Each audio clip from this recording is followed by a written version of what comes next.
اس تمام سینیریو کے اندر آپ دیکھیں آج کی دنیا میں جنگ و جدال ہے، ہر طرف آگ برسائی جا رہی ہے، اور سب سے بڑی آپ جانتے ہیں کتنی جنگیں گزر گئی ہیں یہ تھوڑے سے عرصے کے اندر، ہر طرف جنگ و جدال کی کوشش، کہیں انڈیا پاکستان کی جنگ، کہیں پاکستان افغانستان کی جنگ، کہیں اسرائیل و ایران کی جنگ.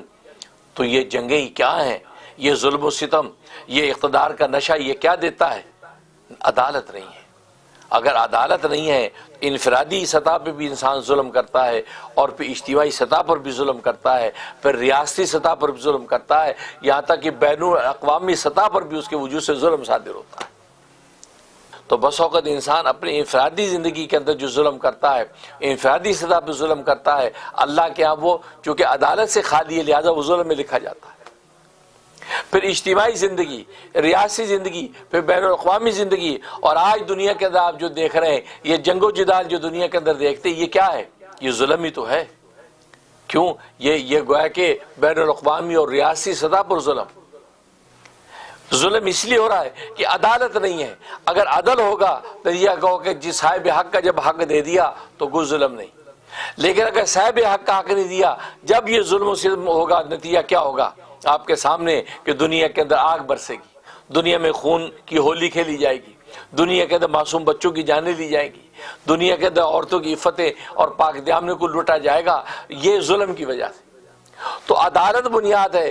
آج دنیا کے اندر جو کچھ ہوتا نظر آتا ہے، آج جو دنیا کے اندر جو کہنے کو لوگ کہتے ہیں کہ تیسری جنگ عظیم کے قریب دنیا جا رہی ہے، کیوں؟ اس لیے کہ عدالت نہیں ہے، عدل نہیں ہے. ہاں عدل اگر ہوگا، بڑوں میں بھی، چھوٹوں میں بھی، طاقتور میں بھی، اور یہ کمزور میں بھی جب عدل ہوگا تو یہ دنیا امن و آشتی کا گہوارہ بن جائے گی.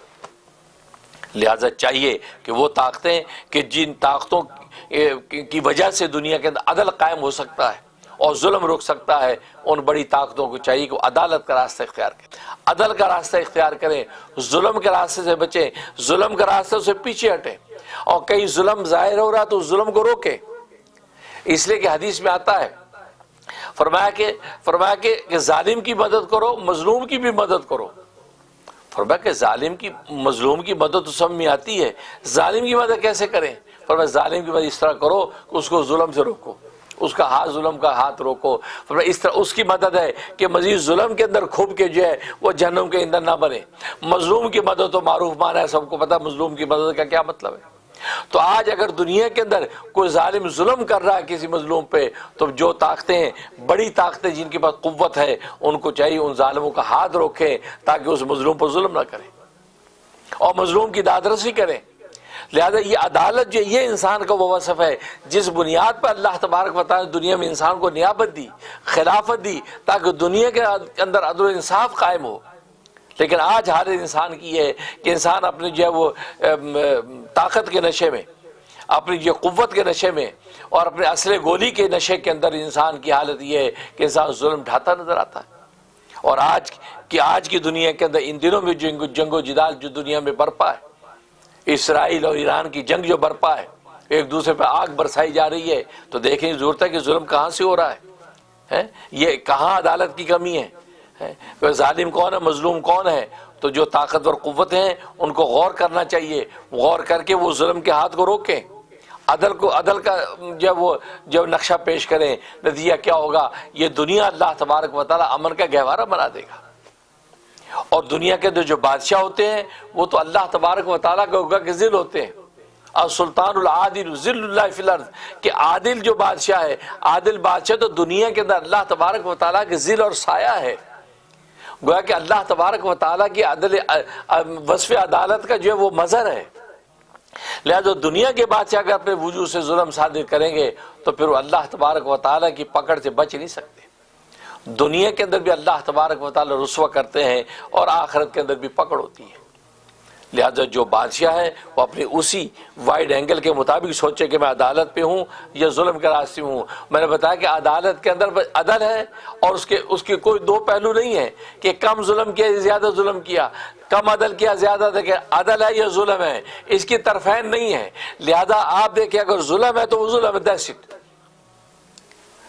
عدل ہے تو عدل ہے، اس کی دو طرفین نہیں ہے، اس لیے ہر حکمران کو بھی اور ہر انسان کو بھی انفرادی سطح پر اور حکمرانوں کو اپنی جو ہے بین الاقوامی سطح پر سوچنے کی ضرورت ہے کہ ہم عدل کے راستے پہ ہیں یا ظلم کے راستے پہ ہیں۔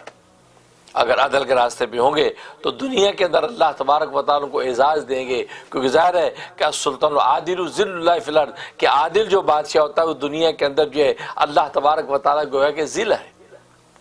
اور اگر ظلم کا راستہ ہے تو بھی یاد رکھو اللہ تبارک و تعالیٰ نے بڑے بڑے فرعون دنیا کے اندر زمین بوس کر دیے۔ فرعون سے بڑا طاقتور بادشاہ، ظالم بادشاہ کون ہوگا کہ فرعون کو اللہ تبارک و تعالیٰ کیسے جو ہے وہ زمین بوس کیا۔ جب اس نے کہا انا ربکم الاعلی، میں تمہارا سب سے بڑا رب ہوں، فاخذہ اللہ نکال الآخرۃ والاولی، پس اللہ تبارک و تعالیٰ اس کو دنیا آخرت سزا میں پکڑ لیا۔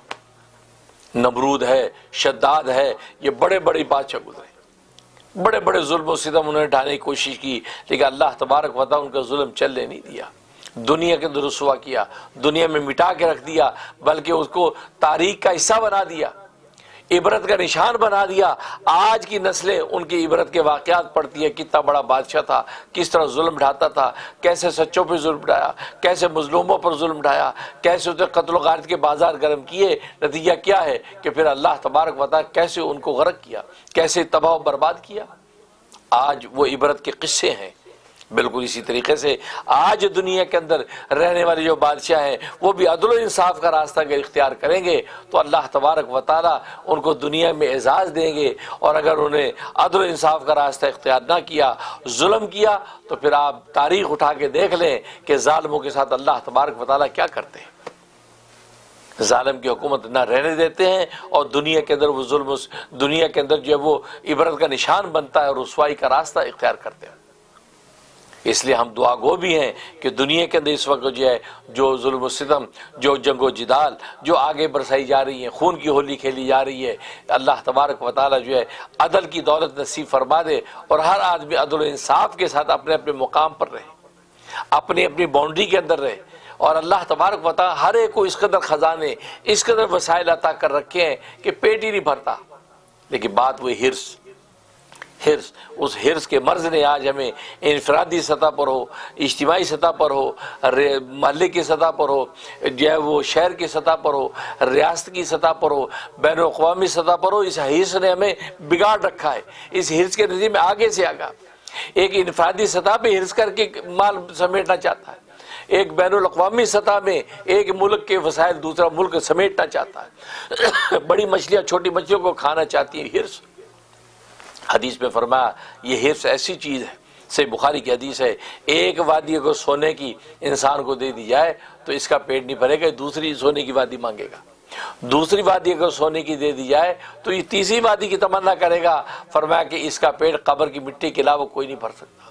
قبر کی مٹی بھرے گی، جب مرے گا پیٹ میں قبر مٹی اس کے گھسے گی، اب یہ گویا کہ قط قط کہے گا پیٹ بھر گیا، ورنہ اس سے پہلے اس ہرس کا عالم یہ ہے کہ اپنی اپنی سطح پر یہ ہرس کے وجہ سے مال و متاع اور وسائل کی، اور آج دنیا میں وسائل کی جنگ ہے۔ یہ جنگیں آج اس دنوں میں جو جنگیں نظر آتی ہیں، اسرائیل امریکہ کی اسرائیل اور ایران کی جنگ ہو، جس کے ظاہر ہے کہ امریکہ کے بھی سینڈوچ بن گیا ہے، اس سے پاکستان انڈیا کی جنگیں ہوں، افغانستان اور پاکستان کی جنگیں ہوں، یہ جو جنگیں ساری یہ کیا ہیں؟ یہ وہ ہرس، وسائل کی جنگ، کہاں کون مسٹیک کر رہا ہے۔ اس لیے یہ اللہ تبارک و تعالیٰ سب کی گوشمالی کرتا ہے۔ یہ وسائل کی جنگ ہے، ان کے وسائل ہتھیار لو، ان کے وسائل ہتھیار لو، ان کے وسائل ہتھیار لو، وسائل کی جنگ ہے۔ آپ مجھ سے زیادہ جانتے ہیں، میں تو ایک طالب علم ہوں اور یہ درویش آدمی ہوں، ان چیزوں پر زیادہ توجہ نہیں، اللہ تبارک و تعالیٰ رجوع رکھتا ہوں کہ یا اللہ اس عالم کو امن و آشتی کا گہوارہ بنا دے، یہ آپس کی جنگ و جدال ختم کر دے۔ حالانکہ سب کو آپ نے اتنے وسائل عطا کر رکھے ہیں کہ پیٹ نہیں بھرتا ہے، پیٹ نہیں بھرتا ہے، لیکن بات وہی ہرس ہے جس کے نتیجے میں ہر ایک دوسرے کے وسائل چھیننے کی کوشش کرتا ہے۔ سارے وسائل چھین کے جائے گا کہاں؟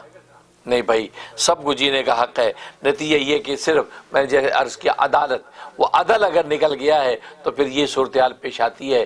لہذا عدل انفرادی سطح پر ہو یا اجتماعی اور ریاستی سطح پر اپنے عدل پیدا کریں، اپنے عدل پیدا کریں۔ گھر کے خاندان کے افراد ایک دوسرے کے اندر اپنے اندر عدل پیدا کر لیں گے تو کسی کا حق نہیں مارا جائے گا، سب کو اس کا پورا حق ملے گا۔ اسی طریقے سے بین الاقوامی سطح پہ بڑی قوت طاقت یہ عدل و انصاف کا راستہ اختیار کریں گی، پھر سب کو اس کا حق ملے گا اور کسی کے ساتھ ظلم و ستم نہیں ہوگا۔ اللہ سے ہم دعا کرتے ہیں کہ اللہ تبارک و تعالیٰ یہ عدالت کی دولت جو ہے ہم سب کو نصیب فرمائے، اور خاص طور پہ یہ دنیا کے اندر اس وقت جو جنگ و جدال کے احوال ہیں، خاص طور پہ ایران اور اسرائیل کی جو جنگ کا معاملہ ہے، اللہ تبارک و تعالیٰ اس کو امن و آشتی کے ساتھ جو ہے وہ طے فرما دے، اور جیسا کہ شنید ہے کہ مذاکرات آپس میں ہو رہے ہیں، اللہ تبارک و تعالیٰ مذاکرات کو کامیاب فرمائے اور جو خوش اسلوبی کے ساتھ جو ہے سب ایک دوسرے کی شرائط کو مان کے جو ہے امن و آشتی کا راستہ اختیار کریں، نہ صرف یہ کہ ظلم کریں۔ ظلم کا نتیجہ کیا ہوگا؟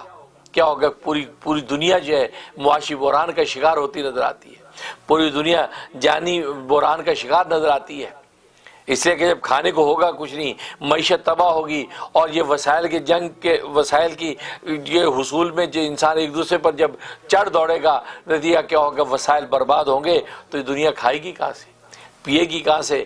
پھر انسان بھوکا مرے گا، اور یہ دنیا جو ہے پھر امن و آشتی کا گہوارہ نہیں رہے گی، بلکہ یہ کھنڈر بننا شروع ہو جائے گا۔ پوری دنیا جو ہے وہ کہ ایتھوپیا کے قحط کا شکار ہو جائے گی۔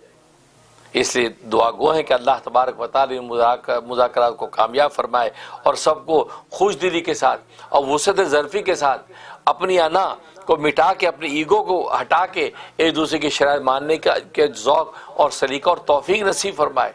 اس لیے کہ مذاکرات کا مطلب گیو اینڈ ٹیک ہوتا ہے، کچھ دو کچھ لو، یہ نہیں کہ میری ساری شرائط مان لی جائے، میری ساری شرطیں مانیں گے تو ہم مانیں گے، نہیں، اس کا مطلب مذاکرہ اس کو نہیں کہتے۔ مذاکرات کا مطلب ہے کہ آپس میں ایک دوسرے کے ساتھ افہام و تفہیم کے ساتھ، ہاں، اپنے مفادات کے تحفظ کو سامنے رکھتے ہوئے سامنے والے کو بھی نقصان نہ پہنچے، اپنے آپ کو بھی نقصان نہ پہنچے، گویا کہ دفع مضرت جلب منفعت نہیں بھی ہوتی ہے تو دفع مضرت ہو، دو دفع مضرت کے نتیجے میں دونوں ایک دوسرے کی شرائط کو مانیں کہ ہمیں نقصان نہ ہو، وہ کہ ہمیں بھی نقصان نہ ہو، لہٰذا اس راستے کو اختیار کر لیں۔ لیکن اگر ہے ہر ایک جلب منفعت میں ہوگا، مجھے یہ بھی نفع مل جائے، مجھے یہ بھی نفع مل جائے، مجھے یہ بھی نفع مل جائے، تو پھر مذاکرات کامیاب نہیں ہوتے۔ جب ہر ایک اپنے نفع کے مفاد کی جنگ لڑے گا تو مذاکرات کس بات کی؟ ہاں، دفع مضر کا جی بس ہمیں ضرر نہ پہنچے، ہوگا جی ہمیں بھی ضرر نہ پہنچے، ہاں جی یہ راستے اختیار کرتے ہیں۔ یہ کہ جب ضرر نہیں پہنچے گا تو پھر یہ خود ایک نفع ہے، یہ خود ایک نفع ہے، لہذا انسانیت معاشی اور سیاسی طور پر کسی جگہ پر کھڑی ہوگی اور یہ دنیا امن و آشتی کا گہوارہ بن جائے گی۔ اللہ تبارک و تعالی عمل کرنے کی توفیق نصیب فرمائے، آمین یا رب العالمین۔ تو بہرحال اور یہ جو کلمات تھوڑے سے میں نے پیش کیے ہیں، اللہ تبارک و تعالی جو ہے اس کو شرف قبول بخشے، اور یہ بڑی طاقتیں جو اس معاملات کو آگے لے کے چل رہی ہیں، خاص طور مذاکرات کے معاملات جو ہے وہ پاکستان کی سرزمین کو اللہ تبارک و تعالی اس کے لیے قبول فرمایا، اور کو وہ شرف و عزت دی ہے کہ وہاں یہ مذاکرات ہو رہے ہیں، اور دنیا کی تمام جو ہے وہ بڑی قوتیں وہاں جمع ہو رہی ہیں۔ تو مذاکرات میں بس وہ جلب منفعت سے زیادہ دفع مضرت پہ نظر رکھیں، جلب منفعت سے زیادہ دفع مضرت پہ نظر رکھیں، کیا یہ ضرر ختم، مضرت ختم ہو، ہمارے وجود سے بھی آپ کے وجود سے بھی، دونوں نقصان سے بچ جائیں، اور لہذا نقصان سے بچ کے فیس سیونگ کا ایک راستہ نکال کے یہ جو صلح نامے کے اوپر سائن کریں۔ لیکن اگر جلب منفعت پر محنت کریں گے نا، ہمیں یہ بھی چاہیے، ہمیں یہ بھی چاہیے، ہمیں وہ بھی چاہیے، تو پھر یہ بات آگے بڑھنے والی نہیں ہے، کیونکہ یہ چاہنے کی جو حرص میں نے عرض کیا، یہ حرص تو انسان کی گھٹی کا ایک ایسا مرض ہے کہ یہ کبھی ختم ہونے والا نہیں ہے۔ لہذا جلب منفعت سے زیادہ دفع مضرت پہ نظر رکھ کے جو ہے ان مذاکرات کو یہ قوتیں کریں، تو انشاءاللہ مجھے امید ہے کہ اللہ تبارک و تعالی جو ہے وہ صلح و صفائی کے راستے پہ ان کو قائم کر دیں گے، آمین یا رب العالمین۔